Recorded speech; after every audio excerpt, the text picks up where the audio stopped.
Assalamualaikum warahmatullahi wabarakatuh. Salam jumpa kepada mahasiswa semuanya. Saat ini kita bertemu kembali pada materi pertemuan ke-10, yaitu membahas tentang strategi pembelajaran 9 peristiwa belajar atau 9 Event of Instruction. Baik, tujuan pembelajaran pada materi ke-10 ini membahas mengenai strategi pembelajaran di mana mahasiswa harus mampu menggambarkan rancangan pembelajaran dengan strategi 9 Event of Instruction atau disingkat NEI. Namun kita menyebutnya supaya lebih mudah 9 peristiwa belajar saja.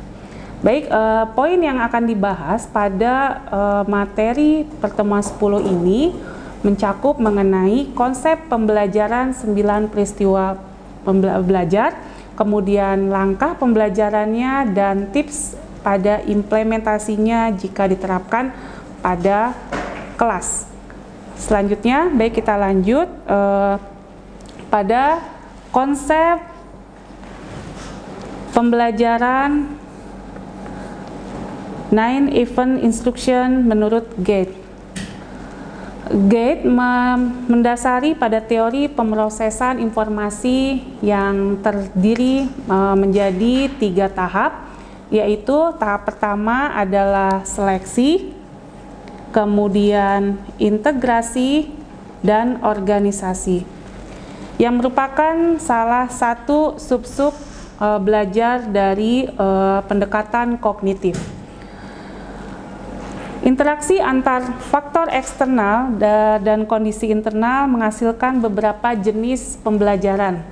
Jadi maksudnya di sini adalah faktor eksternal dan internal itu mempengaruhi terhadap keberhasilan suatu pembelajaran. Namun menurut Gates ini ada 9 kategori atau peristiwa yang harus ada di setiap pembelajaran.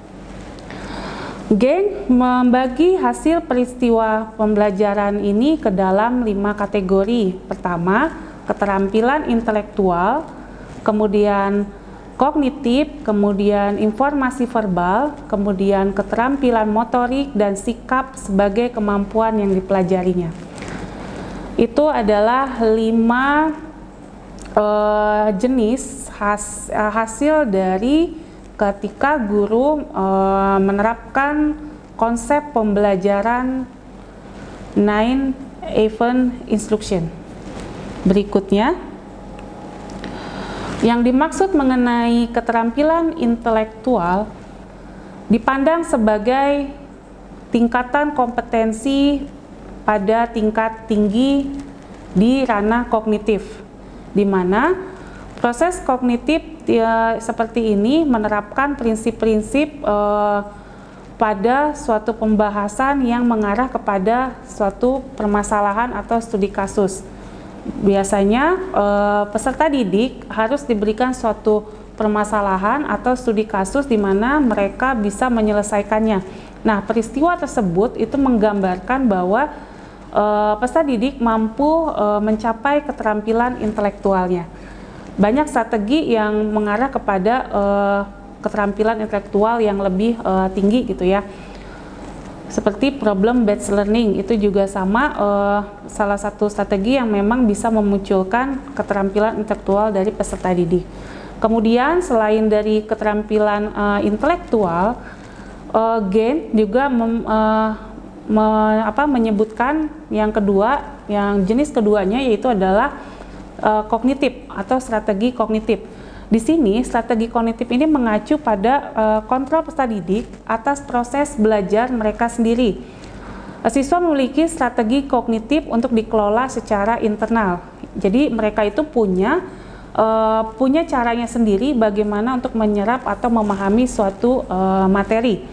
Nah, selain itu juga strategi kognitif ini berkaitan dengan keterampilan intelektual, jadi saling berkaitan karena dari yang dia pahami secara internal, kemudian dia proses dengan caranya sendiri di dalam pikirannya, ketika dimotivasi oleh gurunya dengan bimbingan yang tepat, dia bisa mencapai suatu keterampilan atau kompetensi intelektual yang tinggi.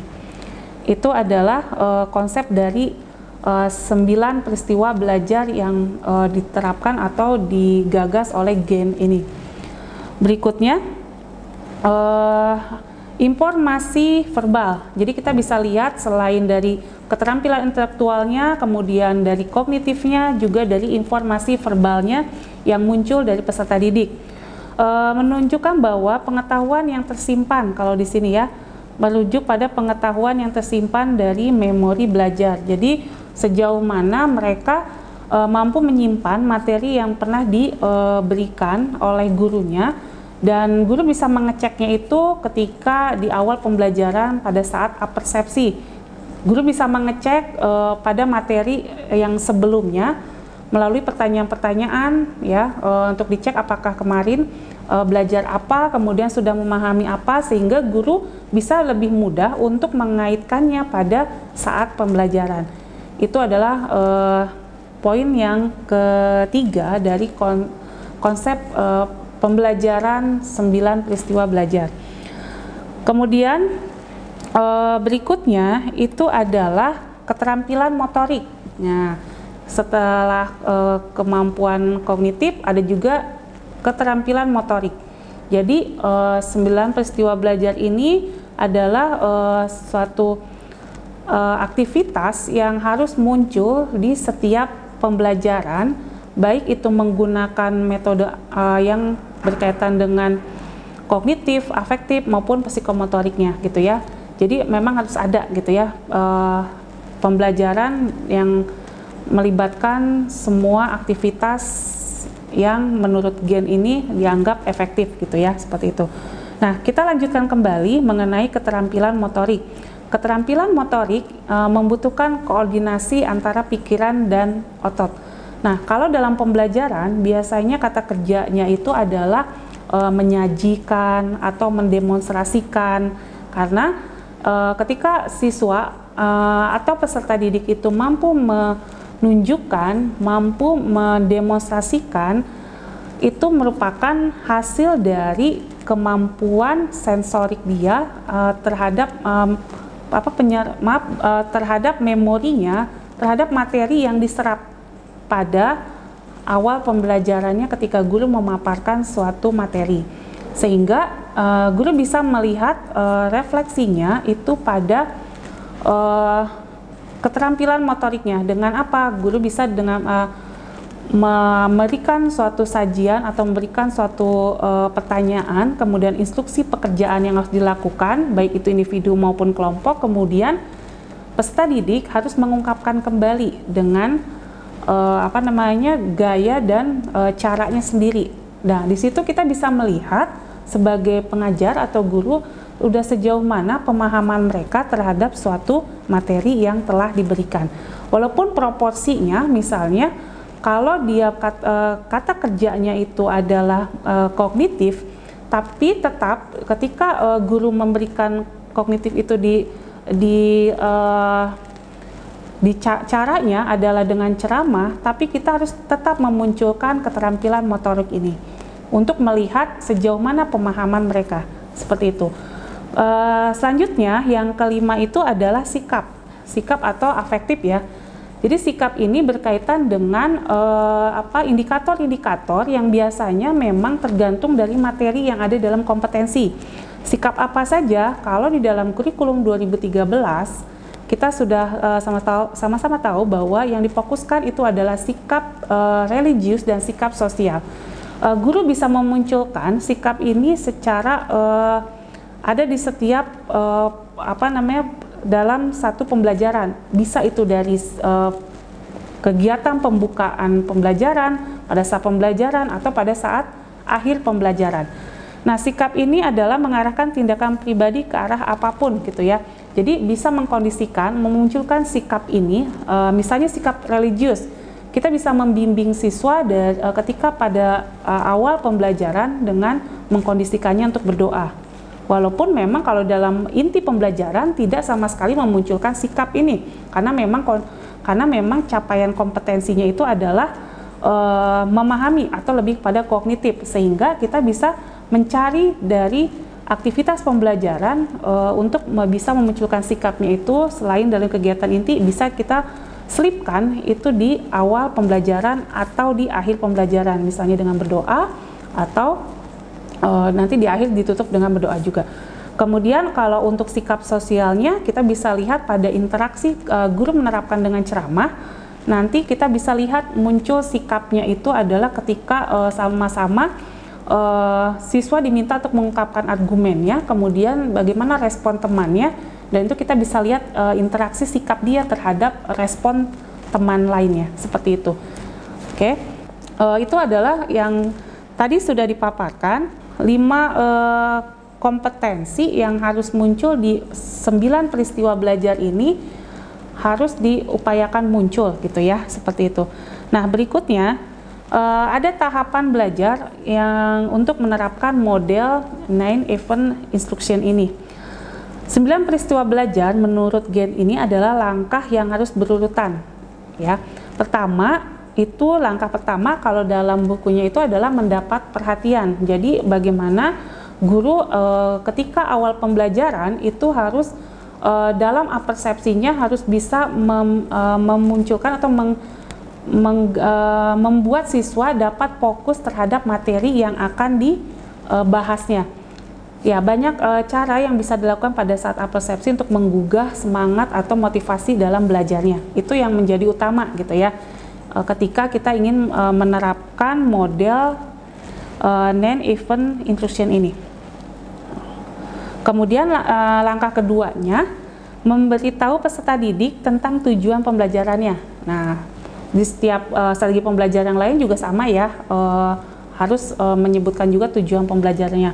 Namun dalam 9 peristiwa belajar ini menurut Gantt ini adalah agar tahu apa yang mereka lakukan dalam suatu pembelajaran. Jadi memang harus lebih detail tujuan pembelajarannya itu untuk apa ya, seperti itu. Kemudian untuk berikutnya yaitu langkah yang ketiga. Nah, di sini kalau dalam teorinya merangsang mengingat kembali pembelajaran prasyarat sebelumnya. Jadi di dalam langkah ketiga ini, setelah tadi di awal itu memberikan suatu motivasi atau merangsang munculnya semangat dari sisi afektifnya, kemudian memberitahu apa sih tujuan yang ingin dicapai dan apa saja yang ingin dilakukan. Kemudian guru harus bisa melanjutkan tahap berikutnya, yaitu bagaimana mengaitkan pada materi yang sebelumnya. Tentunya materi yang diberikan di kelas itu kan sudah berdasarkan urutan kompetensi dasarnya dan indikator yang akan dijalankan di kelas. Jadi harus bisa mengaitkan minimal 1 atau 2 pertemuan yang pernah dilakukan pada hari sebelumnya, seperti itu. Karena tujuannya di sini adalah untuk membangun hubungan antar pembelajar dengan materi agar bisa siswa mampu membentuk konsep dalam pikirannya ya, terhadap pengetahuannya yang diperoleh. Karena kalau kita ingat pada pertemuan sebelumnya itu ketika ingin menerapkan mengenai metode generative learning itu harus mengaitkan antara pengetahuan sebelumnya dengan pengetahuan yang baru. Jadi konsep teori menurut Gantt ini cukup efektif, sehingga memang kita tinggal membedakan mana proporsi yang ingin kita tuju, apakah dominannya lebih ke kognitif, afektif maupun psikomotoriknya. Berikutnya langkah keempat adalah mempresentasikan. Jadi setelah diberikan suatu stimulus untuk mengetahui kemampuan atau pemahaman pada materi sebelumnya, guru gitu ya memberikan suatu simulasi, bisa itu secara individu maupun berkelompok. Kemudian mereka diminta untuk mempresentasikannya kembali untuk mengeksplor apa sih yang diperoleh gitu ya, baik itu secara individu maupun secara berkelompok, bisa juga secara tertulis yang disampaikannya maupun secara lisan. Kemudian langkah kelima itu memberikan, setelah mereka mengeksplor hasil pemahamannya gitu ya, guru harus membimbing dan guru harus mengkoreksi, mengevaluasi ya, menentukan atau memberikan kesimpulan supaya jelas apa yang mereka telah demonstrasikan atau mereka telah utarakan itu sudah betul atau belum, sehingga memberikan suatu pemahaman yang benar, seperti itu. Itu tahapan yang kelima. Kemudian setelah kelima, langkah berikutnya yang keenam itu adalah menunjukkan kinerja. Jadi apa yang mereka sebelumnya sudah dikerjakan atau sudah disimulasikan, mereka diminta untuk menunjukkan hasil kinerjanya. Nah, ketika menunjukkan, ini sudah menggambarkan suatu kompetensi psikomotorik atau capaian yang mengarah kepada keterampilan gitu ya. Jadi kalau berupa individu berarti dia biasanya dalam berupa hal yang memang dalam bentuk tertulis, tapi kalau kelompok juga dimungkinkan bisa dengan suatu kinerja yang dilakukan secara tertulis juga gitu ya, seperti itu. Lisan pun juga bisa terukur nantinya dengan format penilaian atau laporan kinerja ya, seperti itu. Kemudian langkah yang ketujuh itu adalah memberikan umpan balik. Jadi setelah mereka mengumpulkan, guru melihat poin-poin yang hasil kerja peserta didik, kemudian memberikan umpan balik tentang kebenaran kinerjanya. Jadi mengoreksi gitu ya, apa yang memang masih kurang, apa yang memang harus diperbaiki, seperti itu. Kemudian langkah yang ke-8 adalah menilai kinerja. Mungkin ketika sifatnya adalah individu, dalam satu hari pertemuan tidak cukup gitu ya, biasanya akan dilakukan oleh guru tersebut di luar jam pelajaran, kemudian nanti pada pelajaran berikutnya baru akan diberikan hasil dari hasil kinerja yang telah dinilai.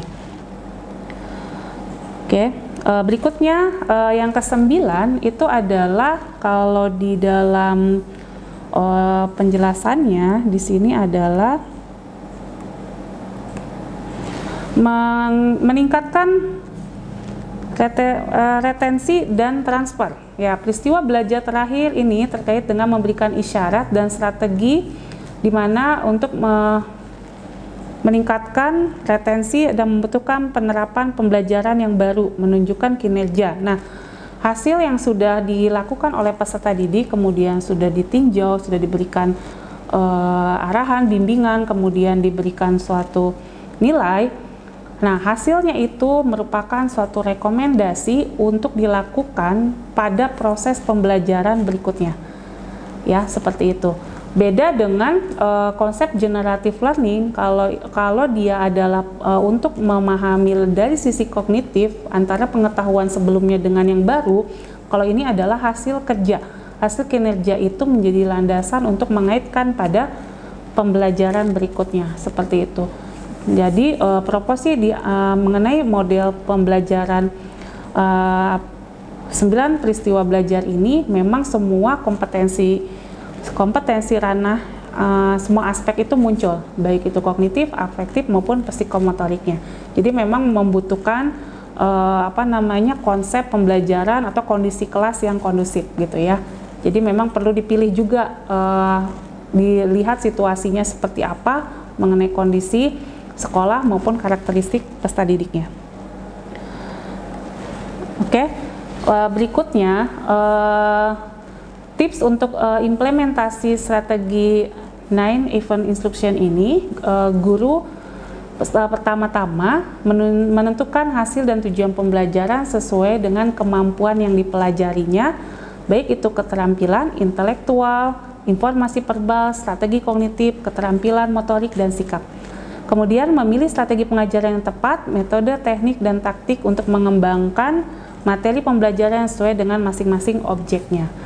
Objek di sini adalah materinya dan merangsang instruksi dengan mengikuti 9 peristiwa belajar tersebut. Baik, demikian untuk materi pada pertemuan 10. Terima kasih, kita akan bertemu kembali pada pertemuan berikutnya. Assalamualaikum warahmatullahi wabarakatuh.